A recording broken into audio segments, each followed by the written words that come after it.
Green Kushtia clean কুষ্টিয়ার উদ্যোগে এবং আজকে কুষ্টিয়াতে যে পরিবেশ দিবস উপলক্ষে যে অনুষ্ঠানের আয়োজন করা হয়েছে এই জন্য সংশ্লিষ্ট সকলকে আমার পক্ষ থেকে ধন্যবাদ এবং অভিনন্দন জানাচ্ছি।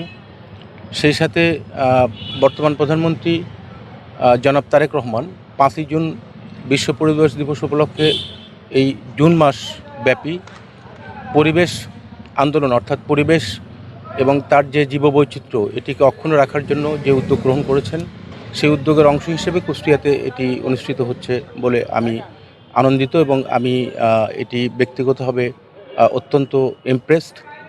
আসলে আমাদের বিশ্ব পরিবেশ দিবসের পাশাপাশি বাংলাদেশে পরিবেশ এবং জলবায়ু পরিবর্তনের যে বৈচিত্র্য এটিকে অক্ষুণ্ণ রাখার জন্য অর্থাৎ এটিকে প্রতিরোধ করার ক্ষেত্রে যাতে নেচারকে আরও বেশি সমৃদ্ধ করা যায় সেই লক্ষ্যেই মূলত বর্তমান সরকার এই কার্যক্রমগুলো হাতে নিয়েছে।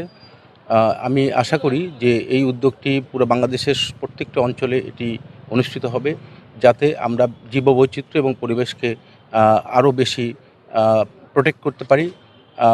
বিশ্ব পরিবেশ দিবসের এই অংশ হিসেবে আমি যতটুকু বুঝতে পারি যে পৃথিবীর অন্যান্য দেশে পরিবেশকে যেভাবে সংরক্ষণ করা হয় রক্ষা করা হয় আমাদের দেশে আসলে ঠিক ততটা গুরুত্ব ইতিপূর্বে দেওয়া হয়েছে বলে আমার মনে হয় না। তবে বর্তমান সরকারের এই উদ্যোগকে আমি স্বাগত জানাই এবং আমি মনে করি যে এই উদ্যোগের মধ্য দিয়ে বাংলাদেশের পরিবেশ এবং প্রতিবেশ যে অনুকূল পরিবেশ সেটি অক্ষুণ্ণ থাকবে এবং আগামী দিনে এটি আরও বেশি বেগবান হবে।